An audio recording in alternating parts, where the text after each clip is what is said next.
Bueno, vamos a seguir. Habéis salido sin autorización y después no se va a hacer, pero bueno, vamos a... Esto lo bueno es que el ambiente, si nos sentimos bien y nos sentimos a gusto, es buena señal.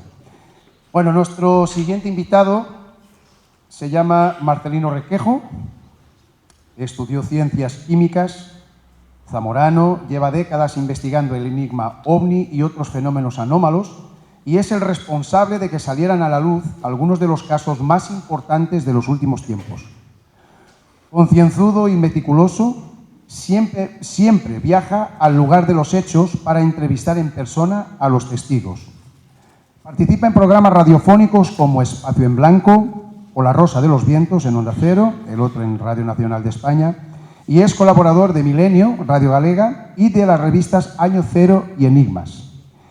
Es autor de OVNIs Alto Secreto, Apariciones Marianas, La Respuesta Definitiva y Visitantes de otras Dimensiones, publicados por Ediciones Cidonia. Demos una calurosa bienvenida a Marcelino Requejo.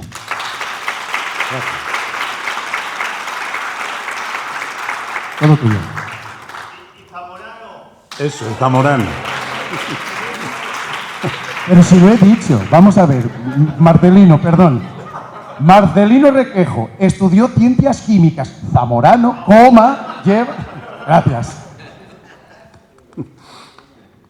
Bueno, vamos a ver un tema que entra un poco también dentro de lo que había hablado antes Juanjo, el anterior conferenciante, pero yo me voy a centrar en lo que son las creencias en dos puntos concretos, aunque son creencias que casi son universales en todo el planeta, pero que están muy centradas en el norte de la península ibérica, sobre todo en el noroeste, Asturias, norte de Portugal y Galicia, y un sitio que yo no me esperaba, lo encontré hace algún tiempo, en el que algunas de las creencias también son idénticas a las que hay en Galicia.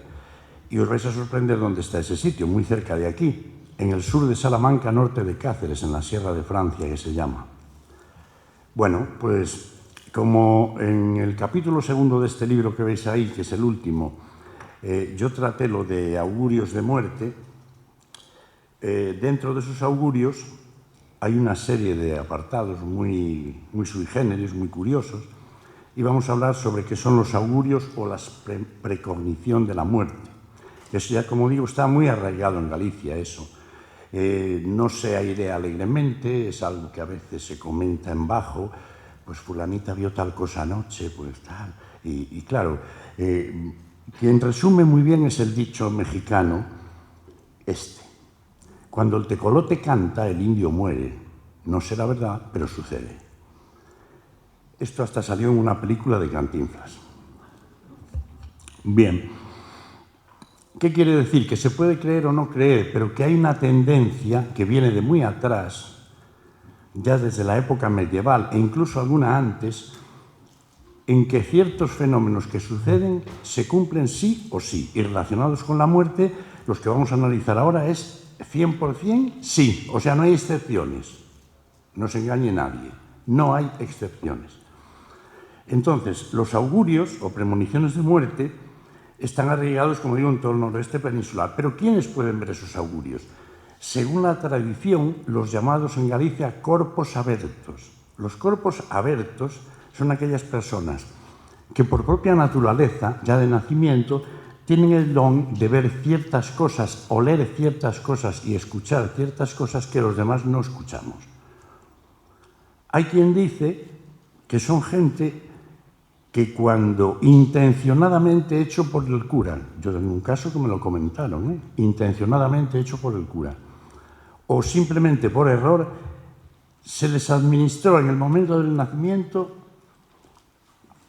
perdón, pero se me seca mucho la boca, se les administró en el momento del nacimiento los óleos de la extrema unción en la frente, el aceite, el de los difuntos, en vez de hacerlo con el óleo que es para los niños recién nacidos.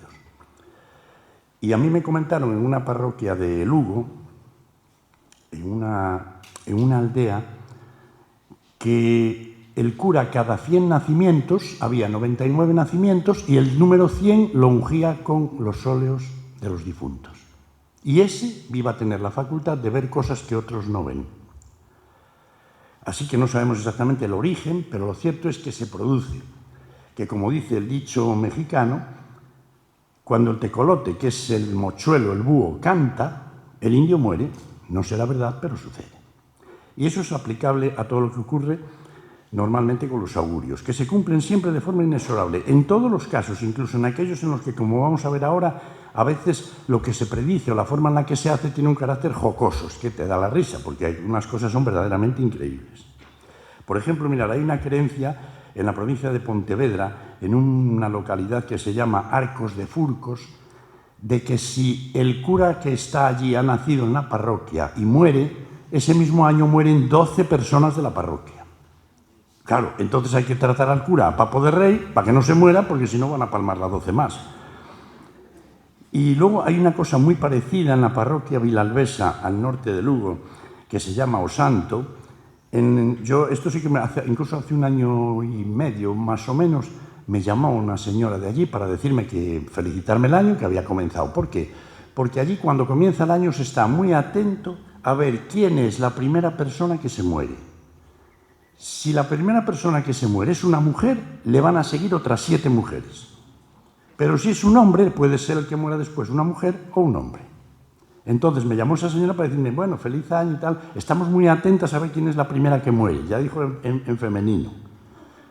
Y al poco me llamó y no, había muerto primero un señor, el día 12 de enero, y entonces me dice, nada, ahora puede morir cualquiera y tal, pero están pendientes, fijaros qué cosa curiosa, de ese tema. No sé si es porque se quieren sortear la muerte entre ellas o no lo sé. Y luego en la zona de Bañobre, en el municipio de La Coruña, está muy mal visto rezar por la calle o rezar por los caminos cercanos a la aldea de Bañobre, porque se dice, y te llaman la atención si te ven, pues yo que sé, recitando una oración o cantando una oración, porque se dice que estás llamando a la Santa Compañía, y todo lo que eso significa ya sabemos qué es, que va a morir alguien en el pueblo. Bueno, vamos a ver algunos casos de este tipo, las creencias que hay relativas, porque claro, la peor parte se la llevan los animales, como vais a ver. Por ejemplo, si una gallina canta como un gallo, eso quiere decir que va a morir alguien cercano a la vivienda donde se encuentre el gallinero. Ojo, donde se encuentre el gallinero. Si yo tengo el gallinero al otro extremo de la finca, y mi casa está arriba del todo, pero al otro extremo de la finca está la casa del vecino, ya hay follón. ¿Por qué? Porque no solo el gallinero huele mal, es que además, si una de las gallinas un día le da por cantar como un gallo, el que muere es alguien de la casa del vecino, por estar el gallinero ahí al lado. O sea que hay que echarse a temblar en ambos casos.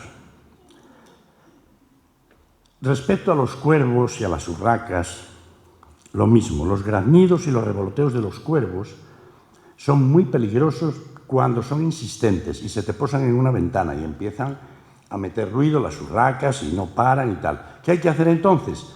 Tiene que salir una mujer de la vivienda, porque si no se va a morir alguien de la vivienda. Entonces hay que salir y conjurar al cuervo o la urraca. Y normalmente se les dice, y hay que hacerlo enseguida, cuervo agorero, marcha ligero, que en esta puerta no hay carne muerta. Toma castaña.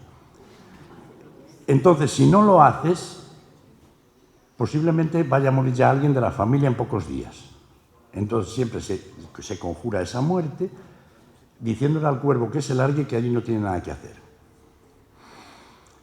Lo mismo pasa con las lechuzas. Tú si estás en la cama y sientes el ruido de la lechuza, que caramba, puede estar en celo la lechuza, no pasa nada, bueno, pues mal rollo, que el que la vas a palmar eres tú por haberlo escuchado desde la cama.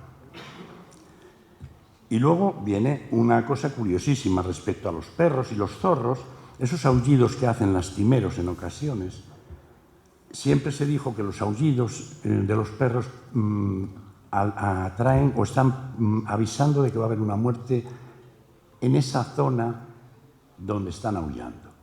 Puede ser un perro de un vecino, pero como aulla en una dirección concreta, hacia ahí, hacia donde aulla el perro, no tiene que ser de la propia casa, sino que está aullando de que va a morir alguien hacia donde él aulla.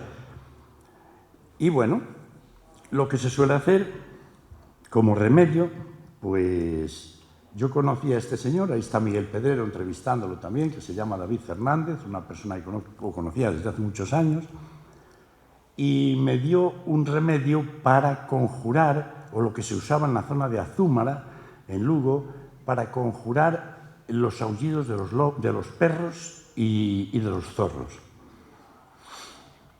Consistía en lo siguiente: tú te sientas mirando en la dirección de donde viene el aullido, en casa. Te está molestando ese aullido. Y para cortarlo, lo que hace es, te sientas, juntas las rodillas y los pies, y según estás mirando hacia allí, coges el pie derecho, lo montas sobre el pie izquierdo formando una cruz y te mantienes así en silencio 30 segundos. Y a los pocos segundos el aullido desaparece ya y acabas de conjurar. También me comentaba que se utilizaba esto no solo para ahuyentar y hacer que se fueran los aullidos, sino también hacer que se fueran las personas que te vienen a casa y no acaban de marcharse. Entonces, disimuladamente en Andalucía lo hacen poniendo una escoba boca arriba detrás de la puerta. Pero te pueden ver y quedas peor, como yo sé de algún caso. Entonces, la solución más discreta es la que dice David Fernández: cruzar el pie sobre el otro, y al poco se les acuerda que tienen que hacer cosas, en qué tarde es, y se van. Y también, sobre todo, cuando no es un grupo de gente, y simplemente el pelma, porque el pelma es uno de los elementos más peligrosos de la sociedad. No te hace nada malo, pero te come el tiempo. Entonces, para ahuyentar los pelmas también se utilizaría lo de ahuyentar los aullidos: cruzar el pie derecho sobre el izquierdo, estar así unos segundos hasta que el pelma diga que se tiene que ir. Y al momento parece ser que es muy efectivo. Bien. En todas estas tradiciones nos vamos a centrar ahora en lo que es la tradición de lo relativo a la muerte, porque en Galicia está muy arraigado todo lo relativo a la muerte. Hay una serie de rituales, los hubo siempre, muy concretos. Hoy, con la llegada de los tanatorios, ya no se ven a los cadáveres en casa. Pero alguna de las cosas que vais a escuchar, alguna puede ser que ya la conocieseis, y en otras, pues me parece que vais a flipar. Por ejemplo, cuando muere una persona, y lo habréis visto en las películas, lo primero que se hace, porque curiosamente esa escena está en prácticamente todas las películas, españolas y extranjeras: cerrarle los ojos al cadáver. Pues en Galicia se dice que hay que cerrar los ojos al cadáver porque según andan otras por allí, pues haciendo, amortajando o preparando, incluso los de la funeraria y tal, si los mantiene abiertos, el cadáver podría fijarse en ti y tú eres el siguiente que desfilas. Conclusión: se le cierran lo primero los ojos al cadáver para que eso no pueda suceder. Y luego también se hace, o hacía más antes cuando se velaban en casa, echar sal por toda la habitación donde se encontraba expuesto el féretro. Y también tener preparado un caldero de agua bendita, porque lo más probable es que si no se echaba agua bendita junto con la sal por el suelo, el demonio ya había olido el cadáver y posiblemente esté rondando la casa o la habitación. Es para vivir en perpetuo estado de acojone. Los velatorios. ¿Ven? Es lo que se lleva a cabo, que antes se hacía en las casas. Y en algunas ocasiones los velatorios se sirven para que se den situaciones en las que no pasa nada. En otras se producen situaciones jocosas que salta la risa y hasta te tienes que abandonar el velatorio, como me ha pasado a mí en alguna ocasión. Y en otras ocurren verdaderas desgracias. Y esto es lo que ocurrió en el año 1901, se sabe por la prensa de la época, en una aldea de Ferrol, en la provincia de La Coruña, en la que en una casa de 2 plantas en esa aldea se celebraba un velatorio. Y lo que se dice hoy en día, entró tanta gente a visitar el cadáver que se superó lo que se dice hoy el aforo permitido. El piso cedió, cayeron todos los asistentes con la caja del muerto y todo encima de las cuadras que estaban debajo. Se mataron 2 personas golpeándose contra las vigas rotas y el cadáver quedó ensartado entre los cuernos de una vaca, que tiene tela la cosa. O sea que murió 2 veces. Que ocurrieran este tipo de cosas, claro, acrecentaba todavía mucho más las creencias populares sobre las desgracias, porque claro, aquellas personas, dos que fallecieron, habían ido a visitar el cadáver, mal dirían ellos que lo iban a acompañar. Y bueno, había costumbres, hoy afortunadamente eso se ha ido quitando, aunque todavía persiste una, pero había velatorios, yo asistí a uno de ellos en Puebla de Sanabria, en el año 77, en el que se jugaba a las cartas. Había una especie de pista atrás, una habitación, y allí pues una serie de señores fumando, jugando a las cartas y tal, y se hacían apuestas. Y el que perdía la partida tenía que darle un beso al cadáver. Y en otras ocasiones el que perdía la partida tenía que quitarle una prenda al cadáver. Que parece de broma, pero es que es así. Eso ocurría. Y el escritor gallego finales del siglo XVIII, Alfredo Brañas, ya en 1884 hablaba de algo que todavía hoy persiste, pero como una tradición ya un poco marginal. Y era el baile del abellón, que se llamaba, del abejorro. Y era colocarse muchos familiares y algún vecino cogiéndose las manos en esa habitación enorme donde estaba situado el cadáver y dar vueltas haciendo el ruido con la boca de un moscardón o de un abejorro. Y con ese ruido lo que se hacía es llevar al cadáver con ese zumbido hacia el más allá, porque si todavía estaba por ahí, pero claro, llevaba asociada, como siempre, algo para fastidiar a los asistentes, y era que nadie, bajo ningún concepto, podía interrumpir la danza del abellón, porque si alguien le daba un mareo y se soltaba, ese era el siguiente en palmarla. Entonces estabas deseando o no ir al tanato, o sea, o no ir al velatorio, o si ibas, que aquello acabara pronto y si a lo mejor se estaban un cuarto de hora dando vueltas. Claro, a algunos se podía marear y había que sujetarlo porque no se podían soltar las manos, porque quien soltase la mano, cayese o se separase del grupo, ese era el siguiente que iba a morir. Madre de Dios. Bien, los entierros eran muy peligrosos también, lo que es el hecho del entierro en sí. Y vais a conocer algo que yo tampoco lo sabía, me parecía una barbaridad. Y es que en ocasiones algunos familiares, esto sí lo hemos visto en alguna película y tal, rotos de dolor, se echaban sobre la caja como queriendo ser enterrados con el difunto, que ni de coña, vamos, pero vamos, se echaban en la caja y tal. Y ya estas costumbres de esos duelos excesivos, con mucho alarde y mucha historia para hacer ver lo mucho que te dolía, pues eso, que se hubiera muerto tu marido cuando estaba deseando que la palmara. Pues ese tipo de cosas ya las había prohibido en 1740 el arzobispo de Santiago de Compostela, que le dio orden a los párrocos de que cuando se produjeran esos comportamientos exagerados se les metiese una multa de 4 reales la primera vez y de 8 la segunda. Lo cual quiere decir que eso se producía, esas escenas como teatrales, ¿no? Y bueno, se dio el caso de alguna viuda que se iba a tirar por el balcón de la vivienda cuando estaban sacando el cadáver del marido y fue sujetada en extremis por los asistentes al funeral. Y luego había que purificar, evidentemente, las ropas, porque una vez que habías estado en el cementerio, pues estabas un poco contaminado de todo ese ambiente. Se llegaba a casa y en la lareira o en la lumbre bajita que se hacía, se quitaba uno toda la ropa y esa ropa había que moverla por encima de las llamas y luego apartarla. Y ya te la podías volver a poner. Lo gordo era que si había ido algún niño al entierro y había estado en el cementerio, al niño entre dos adultos lo tenían que coger por las muñecas y por los tobillos y balancearlo encima de las llamas. Acojonante.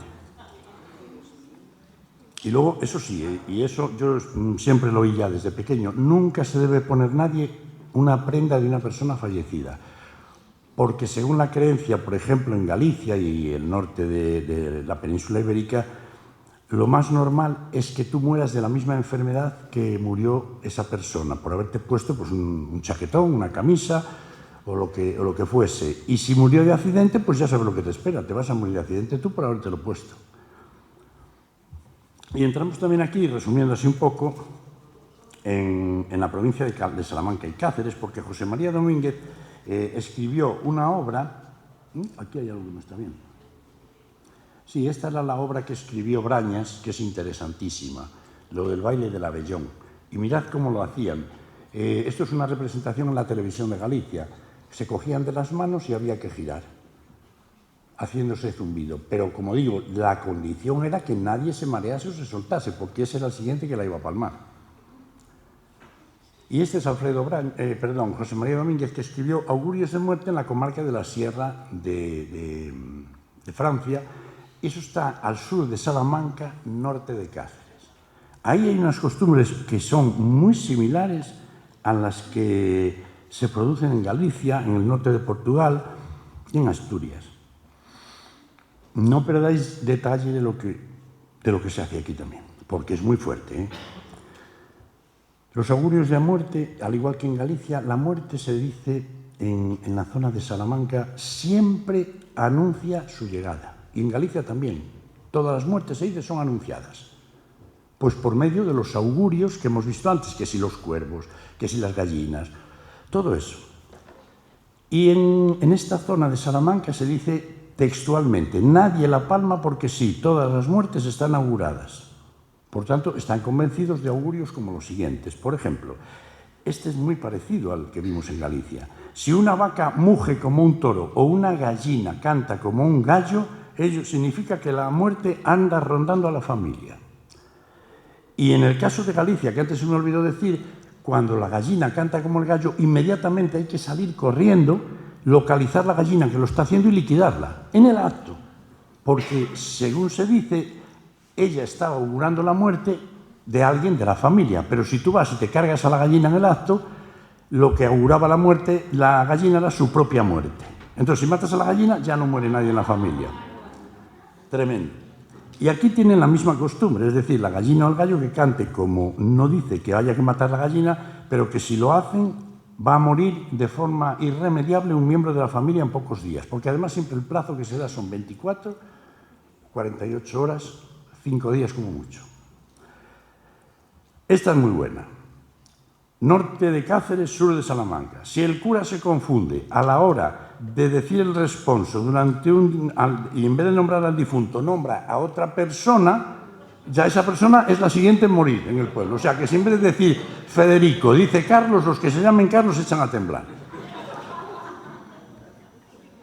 Y bueno, también mucho cuidado con matar un borrego o una gallina para consumo familiar, porque tiene que patalear. Si no patalea, la persona de más edad de la familia se muere al día siguiente. Es decir, tienes que matar la gallina y procurar que mueva las patas mientras la estás matando. O sea, que es muy fuerte. O el borrego, que le mueva las patas, porque si no lo hace, pues el abuelo la palma. Además, no es posiblemente la palma, no, es que la palma. Están convencidos. También está el caso igual que en Galicia. Si una persona escucha desde la cama el canto de una lechuza, pues ya saben, la muerte está rondando la casa y lo está rondando a él, que fue el que lo escuchó. Y esta también está bien. Si matas a un murciélago, la liaste parda. El siguiente eres tú. Hay costumbres sobre la mujer embarazada, también las hay en algunas zonas de Castilla, muy interesantes, la verdad. Porque esas no son solo de la zona de Salamanca o de Galicia, no. Está extendido por toda la península. Posiblemente lo hayáis oído. Si una mujer embarazada debe abstenerse de manejar hilo, coser, zurcir, bordar o cualquier labor con hilos o lanas, ni pasar por debajo de un tendedero de ropa mientras está embarazada, porque si no al niño se le enrosca el cordón umbilical y nace muerto. Y si alguna embarazada visita 3 veces el cementerio durante el embarazo, el niño nace muerto. Así de claro que lo dice. Y luego mucho cuidado con las reuniones. En las reuniones no debe haber nunca 13 personas sentadas en una mesa. Porque a los pocos días uno de los 13 muere. Y además advierte, muere trágicamente. Yo nunca me he fijado si cuando he estado con gente somos 13 o no. Si empezamos a mirar eso ya... hay que echar alguno, sabe Dios. O te vas tú para que uno de los otros no palme. La más fuerte quizá de todas es que si una viuda se enamora de otro hombre el día del entierro de su marido, lo cual debe ser muy normal en el sur de Salamanca, pues el tonto que se case con ella porque lo engatusó, pues resulta que la palma antes de 2 años. Muy fuerte. Incluso también hay consejos en esta zona para cometer el crimen perfecto. Si quieres liquidar a alguien, no hay nada mejor que coserle en la chaqueta, escondida donde él no lo vea, 2 o 3 puntaditas con una aguja que se usó para coser un sudario.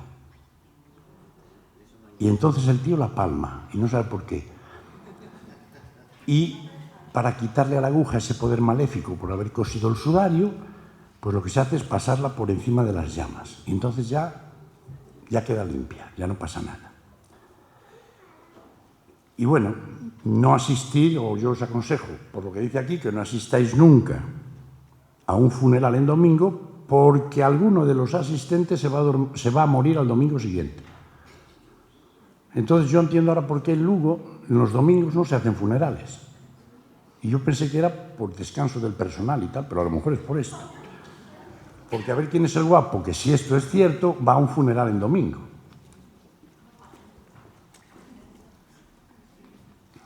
Bien. Aquí tenéis una serie de creencias de muerte anunciada que son muy típicas en Galicia. He enumerado algunas, hay más, hay muchísimas más. Sobre cada uno de estos puntos se podría dar una conferencia que durase muchísimas horas. Por ejemplo, el peculiar tañido de una campana. Tú, si oyes que la campana del reloj de la torre del pueblo hace un ruido un poco raro, que lo puede hacer por la humedad, sabe Dios, del ambiente, pues mal rollo que la va a palmar alguien en el pueblo. El apagado de un cirio durante un funeral, 100% efectivo. Si estás en un funeral y uno de los cirios que están colocados junto al cadáver se apaga, de todos los asistentes allí no van a pasar 48 horas que va a morir uno. El vuelo súbito de luces o luminarias sobre una vivienda. Esto es lo que más en cuenta se tiene en Galicia. Allí se le llaman las fachas luminosas. Y el pronóstico tiene un 100% de cumplimiento, por lo visto. Si una luz de día o de noche sobrevuela los tejados de una casa, ahí ya se va a morir alguien antes de 48 horas. La presencia de una mariposa sobre una pared, yo doy testigo, a mí me ha pasado eso muchísimas veces desde que soy pequeño, y como se esté una mariposa posada en una pared de una casa, en ese edificio, en esa casa, va a morir alguien antes de 24 horas. El encuentro con una mujer de aspecto fantasmal en la noche o por el día. Esto se tiene muy en cuenta en Galicia, por eso a veces van 2 personas caminando por una corredoira, que le llaman, por un camino, porque siempre se protegen más para que no se presente esa señora vestida de blanco, que lo que está augurando es que te va a llevar con ella. Y luego, ¿quién no ha oído hablar del tétrico desfile de la Santa Compaña? Todo el mundo. Yo sobre esto di una conferencia en Bormujos ahí en el mes de febrero, en Sevilla. Y bueno, el desfile de la Santa Compaña es 100% efectivo. ¿Por qué? Porque se sabe quién va a morir. Quien ve la Santa Compaña, o en la parte delantera, o como último de la fila, los demás todos van con cirios y son difuntos, va el que va a morir. Es decir, el vecino del pueblo, que va a fallecer o que está muy enfermo, es el que va llevando ya la cruz delante o va detrás con un cirio. Y quien lo ve lo reconoce, porque generalmente la Santa Compaña se desenvuelve en el municipio, se presenta o se deja ver en el municipio donde va a ocurrir la defunción. ¿Y qué hace? Va a buscar al cuerpo doble del difunto, que todavía está en la cama enfermo, pasea con él el día anterior por el pueblo y por los caminos adyacentes, él va detrás llevando un cirio, pero no es él, es su imagen doble, está desdoblado ya porque se va a fallecer, y cuando una persona va a fallecer empieza a desdoblarse. Y esa es la creencia que es en cuanto a la Santa Compaña. Si os quiero puntualizar, no sé cómo vamos de tiempo, de la Santa Compaña existen 2 tipos. La que anda por la noche y al atardecer, y yo tengo algún caso vista de día, el testigo no daba crédito cuando me lo contó, y yo menos, vista de día desde un vehículo que tuvo que parar el coche o estaba cruzando la carretera.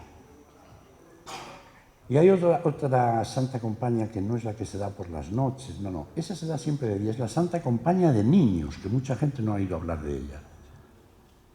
En este caso se produce un sonido de niños jugando, que tú igual no ves a nadie por allí, pero no te acerques a donde está el sonido. Hay gente que solo escucha ese cantar de los niños, ese revolteo jugando, y hay gente que los puede ver. Pero lo peor que se puede hacer, según la creencia, es acercarte a ellos o meterte en el medio de ellos.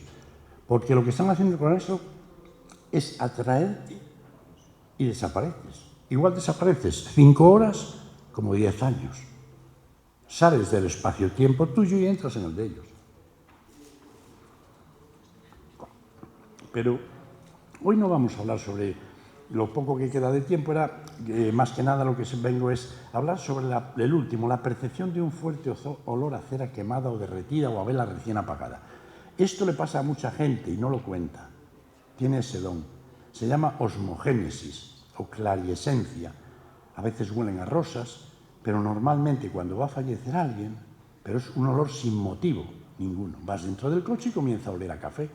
Vas dentro del coche y de repente empieza a oler a rosas o empieza a oler a cera quemada. Y esto es lo que porque tengo muchos casos recogidos en Galicia de premoniciones con respecto al olor de cera quemada. He cogido 2 para narraros a vosotros, pero para que veáis lo fuerte que es este tema, el olor a cera quemada o a humo de vela recién apagada, vamos a meternos primero, no es que vayamos a hablar de toros, pero vamos a entrar en un mundo de mucha superstición, muy complejo, que es el mundo taurino. Y para este tema, nada mejor que es lo que se llama el perfume mortal, que es uno de los capítulos que yo puse en este libro, el primer capítulo de todos, el olor a cera derretida o a vela recién apagada. Y vamos a entrar en la vida de un banderillero de los años 20, Eugenio Berenguer, más conocido como Blanquet, un gran banderillero de la época, de los años 20. Este hombre tenía la fama, como dice aquí el diario ABC en un recordatorio que se hizo hace pocos años, Blanquet, el banderillero que olía la muerte de los toreros. Bien, este hombre tenía esa facultad, olía a cera quemada, se supone que ya desde niño se asustaba mucho y pasaba lo siguiente. Él pertenecía en aquella época, en 1920, a la cuadrilla del famoso Joselito, un muchacho muy joven del mundo del toro, un torero que tenía 24 años cuando ocurrieron estos hechos y era la gran promesa del toreo en España. Bueno, pues él pertenecía a la cuadrilla de Joselito. De hecho, aquí lo podemos ver. Joselito está en el medio y a la izquierda está el banderillero Blanquet. Bueno, la tarde del 6 de mayo de 1920, José Gómez Ortega Joselito toreaba en la plaza de Talavera de la Reina y compartía el cartel para los 6 toros con otra persona, su cuñado, el famosísimo torero Ignacio Sánchez Mejías. Y Joselito, como digo, llevaba en su cuadrilla, aquí está el cartel de Talavera de la Reina, José Gómez Gallito, Joselito, Ignacio Sánchez Mejías, 3 toros cada uno. Y compartía cartel con él. Bien, faltaban pocos minutos para que comenzase la corrida en la plaza de Talavera de la Reina y de repente, estando en el patio de cuadrillas, dispuestos ya para salir al ruedo, Blanquet empieza a percibir un olor muy fuerte a cera derretida. Llama aparte a Joselito y le dice: maestro, no entres a torear ahora mismo, intenta cualquier disculpa. Había un problema. Los toros son un problema, una actuación de orden público, lo eran siempre. Si tú te negabas a torear, de la plaza salías esposado y al calabozo, nada de al juez, no, ya te llevaban directamente detenido. No podías negarte a torear, salvo que te diera un mareo, o estuvieses indispuesto, no pudieras ir a la plaza, bueno. Pero llegar a la plaza y decir: no salgo, le tengo miedo a ese toro que me va a tocar, no me gusta. Lo he visto en los chiqueros y no me gusta. Y no podías hacerlo, había que salir. Pero Joselito, cuando Blanquet le dice eso, se lo toma a broma, sonríe y se inicia el paseillo. Y ahí lo veis, Plaza de Toros de Talavera de la Reina, 16 de mayo de 1920. Joselito, y al que está a la izquierda, que es uno de los banderilleros, es Eugenio Berenguer Blanquet, que le había dicho: no salgas a torear.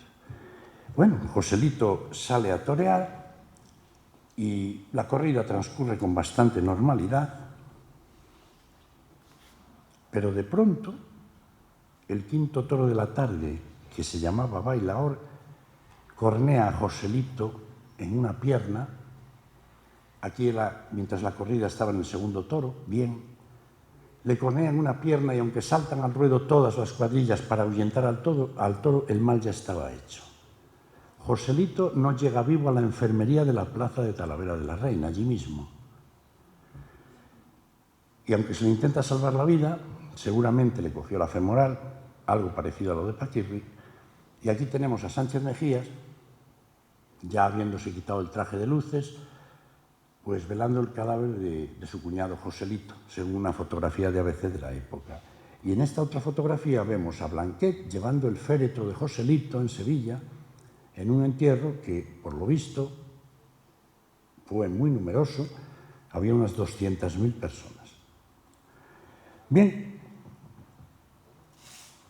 Blanquet estaba consternado porque, claro, esto le había pasado en ocasiones con gente que él conocía desde niño, pero 2 años después, el 7 de mayo de 1922, en Madrid, Blanquet vuelve a protagonizar un incidente similar. Actúa aquella tarde a las órdenes del diestro Manuel Granero, el famosísimo torero Manuel Granero. Lo llevaba en su cuadrilla, después de la muerte de Joselito. Bien, cuando Granero y la cuadrilla se dirigían en un coche de caballos desde los domicilios que los iba recogiendo hasta la Plaza de las Ventas, de repente Granero manda parar el coche de caballos y quiere bajarse para hacerse una fotografía con un grupo de aficionados. En ese momento Blanquet, que está en el coche de caballos, le dice: Manuel, estoy oliendo a cera derretida, no torees esta tarde. Y él se lo tomó a risa y, según iba a bajar del coche, le dice: si no me haces caso, Manuel, esta es la última fotografía que te vas a hacer. Y esa tarde, en las Ventas, un toro, esta es la actuación en las Ventas, el cartel de la época de Manuel Granero con otros 2 grandes, Luis de la Rosa y sobre todo Marcial Lalanda, que era muy jovencito. Este es Manuel Granero y esta es la salida a la plaza. Y este toro, de nombre Poca Pena, le produce una embestida tremenda a Manuel Granero, lo deja sentado junto a las tablas y cuando las cuadrillas saltan al ruedo para apartarle al toro de allí, el toro pega un giro fuerte de cabeza y le clava un cuerno en un ojo y le atraviesa el cerebro y lo deja muerto en el acto. Y digo todo esto para que sepáis por qué alguien a continuación dijo cierta cosa. Aquí vemos el momento en el que sacan de la plaza el cadáver de Granero, y ese que está a la derecha ahí con las manos así en la cara es Blanquet, horrorizado de la muerte que acababa de tener su maestro. Aquí tenemos cómo están velando el cadáver de Granero y entre ellos Blanquet ahí en el medio. Y la prensa, horrorosa acogida, de muerte de Manuel Granero, el famoso torero, y alguien dijo algo. Entonces estaba en España, en esa plaza, esa tarde, el escritor Ernest Hemingway, y escribió una obra que se tituló Muerte en la tarde, referente a estos sucesos, y dijo que jamás en su vida había presenciado una muerte tan terrible como aquella. Claro, en vista de todo esto, Blanquet, el banderillero, se retira de los ruedos. Era 1922 y se mantiene fuera del mundo taurino. ¿Pero qué ocurre?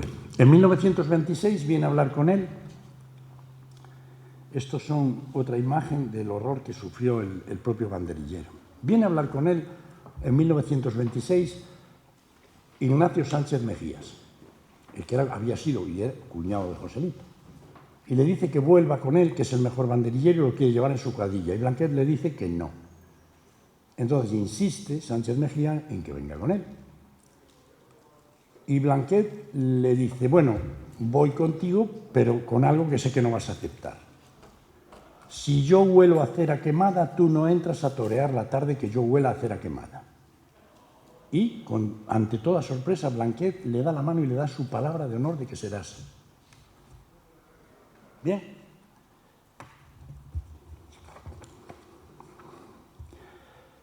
Ese mismo año de 1926, el 15 de agosto, Sánchez Mejía torea en la Maestranza de Sevilla. Estando ya todo dispuesto, y lo hace con dos grandes de los toros de aquella época, que por lo visto eran Rafael el Gallo y Juan Belmonte. Estando ya las cuadrillas preparadas para hacer el paseillo, para salir a la plaza, saludar al público, cuando se iba a abrir la puerta, Blanquet empieza a oler a cera derretida y llama aparte a Mejías y le dice: Ignacio, no salgas a torear porque estoy oliendo a cera derretida y me diste tu palabra de honor. Entonces, claro, el tono se levantó, las demás cuadrillas empezaron a montar un ligero alboroto y Sánchez Mejía lo que le dijo es lo siguiente. Le dijo: voy a hacer una cosa, voy a salir a torear, pero no me voy a acercar al toro para nada, no me puede coger, es imposible. Sé que voy a hacer una faena que no me van ni a aplaudir, pero te di mi palabra de que a mí no me mataba el toro.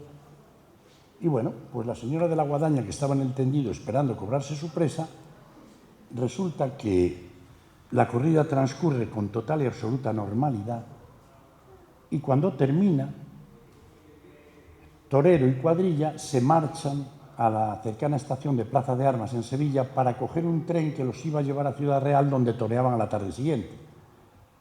Pues estando en el tren en la estación, sentados en el vagón, a Blanquet le dio un infarto fulminante que quedó liquidado allí mismo. Y la pregunta es, cuando olió a cera derretida era porque olía la muerte de alguien, pero al haberse tomado por parte de Mejías esa medida tan drástica de no acercarse al toro, era imposible que lo cogiera. Por tanto, o Sánchez Mejía moría de un infarto allí, o por el cogida del toro, ¿no? Y así fue. Y es como si la muerte hubiera dicho: sí, pues ahora te llevo a ti. Y murió Blanquet.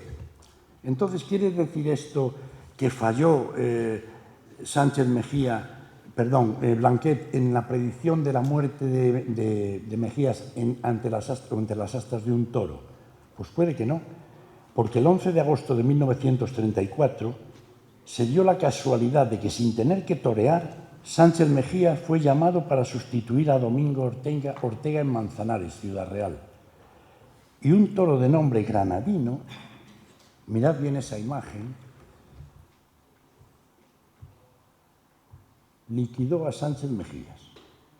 11 de agosto del 34. Fijaros cómo a los pocos segundos de ser tomada esta fotografía, en la que ambos se están mirando, el toro ya no lo deja salir de ahí. Se abalanza sobre él, le da una cornada tremenda en el muslo y muere 2 días después en Madrid. Es decir, el olor a cera derretida, que esa facultad que tienen algunas personas, ya no podemos decir que se trata de casualidades, no. No se trata de casualidades. Por eso quería hacer un inciso con esto de los toreros, para que veáis que esto lo tiene más gente, este don. Y la gran mayoría no le gusta ni nombrar lo que lo tiene. Y entre los dos casos que os voy a contar de los muchos que he recopilado, pues estaría este de una señora de Pino, que me lo contó ya hace unos años, y había ocurrido en octubre del 64, cuando aún vivía su padre. Por lo visto, una vecina le dijo a esta señora, Mari Carmen, le dijo: Carmen, no te asustes, os leo las palabras textuales, con lo que te voy a decir, pero desde hace unos días, cuando paso junto a la casa de tu padre, me viene un olor muy fuerte a cera quemada. 3 días después muere el padre súbitamente. Qué casualidad. Y el otro es más extraño todavía. El otro es un suceso que ocurre al norte de Villalba, muy cercano en el tiempo, en 1997, a las 2 de la tarde, en un día del mes de mayo.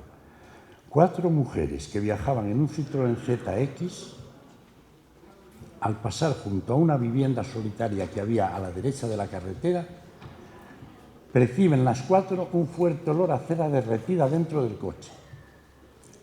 E inmediatamente la copiloto, Idalia, queda asombrada con algo que está aquí definido de la siguiente manera. Comienza a aparecer por encima del vehículo y pegado al techo del vehículo, adelantándolo por arriba, una especie de caja. Y ella dice: quedé horrorizada al ver aquello. Era un ataúd que volaba justo por encima del coche, casi a la misma velocidad.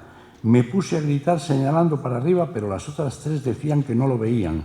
Entonces, cuando el ataúd terminó de adelantar al coche, aceleró a toda velocidad y se perdió de vista en pocos segundos.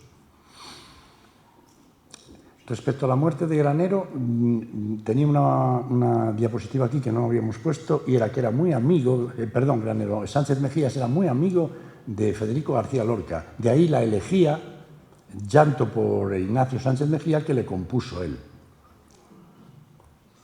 Y esta es la casa donde se produjo lo de Mari Carmen, la vecina que le dijo: al pasar por la puerta de tu padre huelo a cera derretida. Es ahí, en ese chalet que hay ahí a la izquierda. Y esta es la escena del ataúd volador por encima del coche, que solo lo veía Idalia. Las otras tres sí, habían olido a cera igual que ella, pero no estaban viendo lo que estaba ocurriendo. Esa escena ella solo la veía Idalia.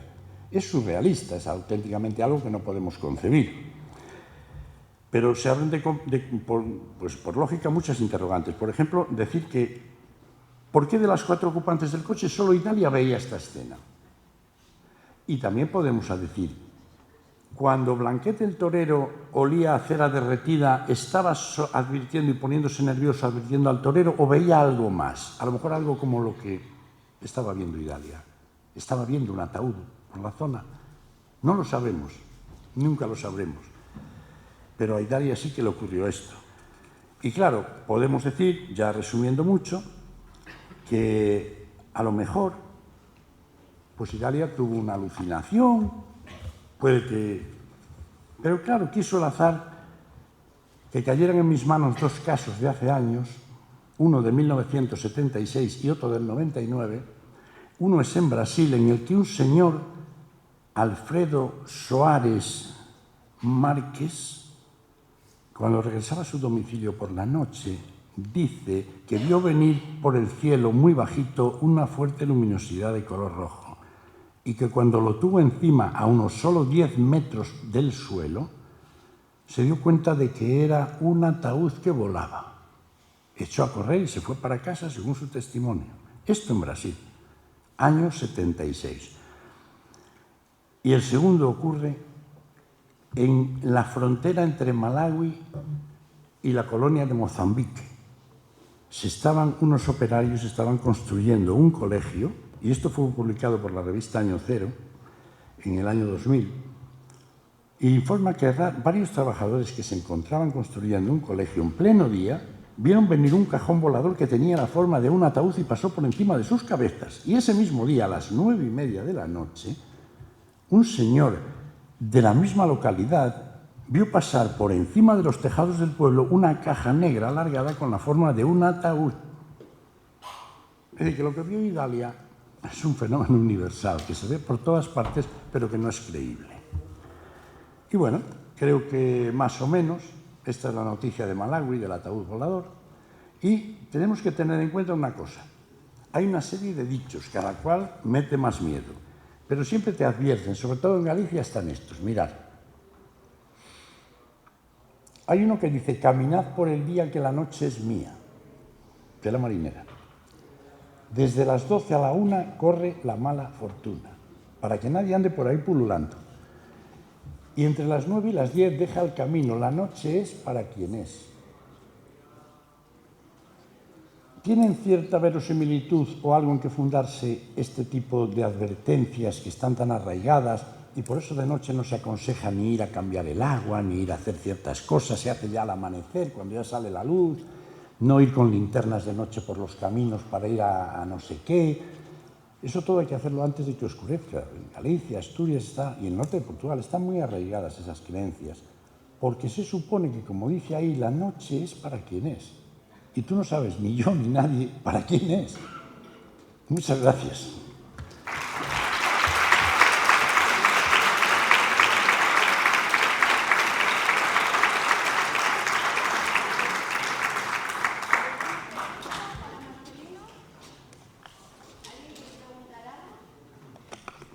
Vamos mal de tiempo.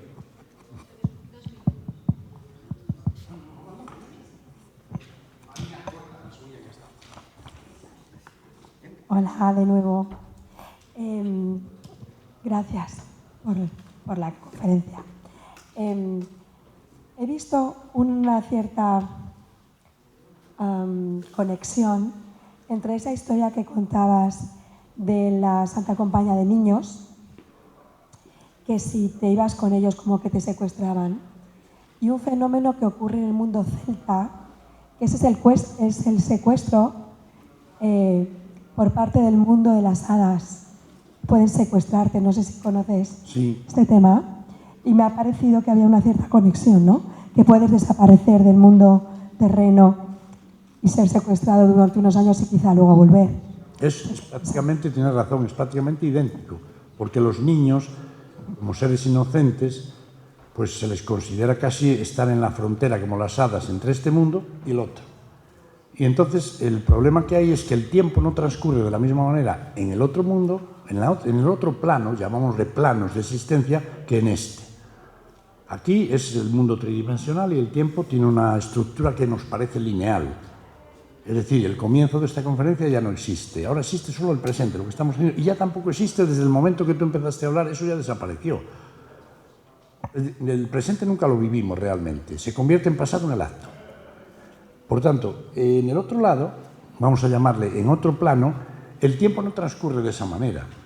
Por eso de ahí lo que hablaba Juanjo antes, de las apariciones de fantasmas en lugares y tal, quedan impregnados los sitios, es que la persona que pueda estarse manifestando ahí, que ni a lo mejor es consciente de que se esté manifestando, desde que murió para él a lo mejor han pasado 6 días y hace 3 siglos. El tiempo no transcurre de la misma manera y en el caso de los niños se les considera casi, como se decía, ángeles, ¿no? Y pueden pertenecer a ese mundo de las hadas y por eso pueden compartir el que si te metes en ese círculo ellos no te lo hacen con intención, pero juegan contigo, te entretienen y cuando se olvidan de ti o te dejan marchar, pues a lo mejor en el pueblo ya ni te conocen, no saben quién eres, porque han pasado 100 años. O, como le pasó a las de Pombeiro, en un pueblo de la provincia de Orense, desaparecieron desde el miércoles de Santo en el año 44, desde el día de miércoles santo hasta el domingo de resurrección. Las estuvo buscando la Guardia Civil y todo. Nunca supieron decir dónde estuvieron. Habían ido a visitar unas tumbas antropomorfas que había, a dar un paseo hasta allí, que ya las conocían, en lo alto del monte, y no son conscientes de qué pasó. Las 2 mujeres desaparecieron durante 5 días.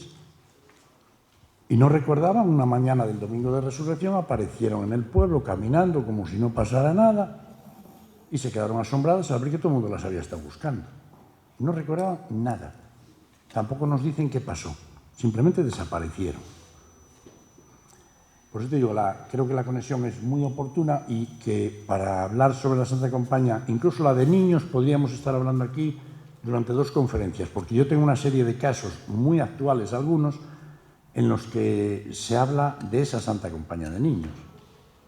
Y de gente que tuvo alguna experiencia o que huyó de allí porque sabía de lo que iba la cosa y salió disparado. De hecho, sobre esta serie de fenómenos, porque hay mucha gente que piensa que estas cosas, la ciencia, no sé qué, no, miren lo que hay ahí. Esto es un trabajo de la Universidad Complutense de Madrid, una tesis doctoral sobre el mal de ojo en el occidente de Roma. Cuidado, no es ninguna broma, se hizo una tesis doctoral de 700 páginas por Antón Álvar Nuño bajo la dirección de Francisco Marco Simón, de uno de los catedráticos de antropología y de geografía e historia, sobre el mal de ojo en el occidente de Roma, que incluye las Galias, incluye el norte de Portugal, la península ibérica. Un trabajo de 700 páginas porque cuando Roma llega aquí se da cuenta de que las creencias sobre el mal de ojo que ellos tienen es que también estaban aquí con los celtas y los pobladores primitivos que había aquí. Tenían ese mismo tipo de creencias de que si alguien miraba mal a un animal, el animal se moría, de que si te quedabas mirando por una persona y le deseabas algo, esa persona en pocos días se enfermaba. Y hace una tesis extraordinaria. Si alguno queréis leerla, la podéis bajar de internet. Es decir, que de la misma manera, cosas como el olor a cera o la Santa Compañía de Niños o tal, hay estudios universitarios sobre este tipo de fenomenología. No es que se busque darle una explicación, pero sí se hace un estudio y te dice desde cuándo se viene con esto. Esto no es de ayer, ni de antes de ayer, ni de nuestros abuelos. Aquí hay cuestiones de tipo medieval, incluso del siglo IV.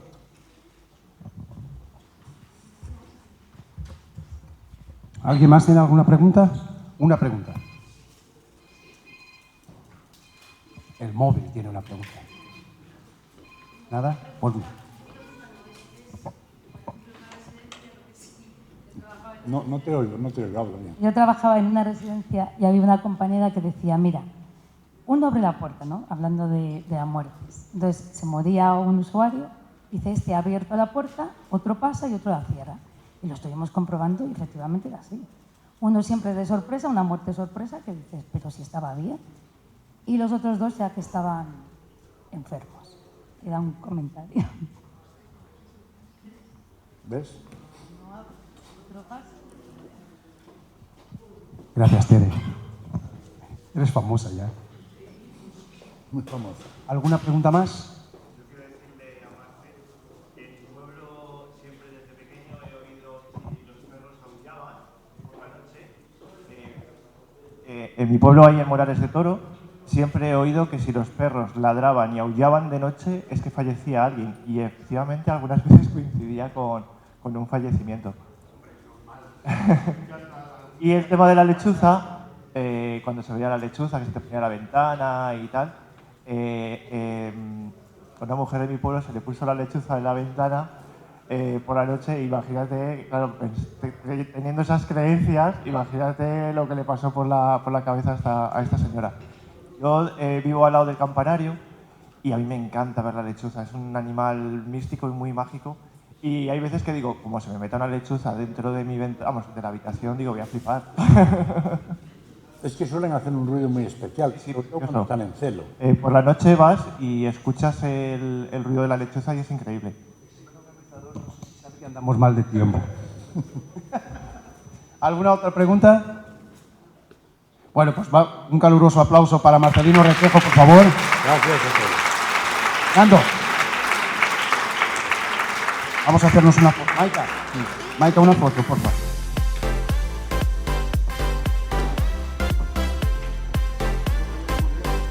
Vayáis muy lejos porque vamos a hacer...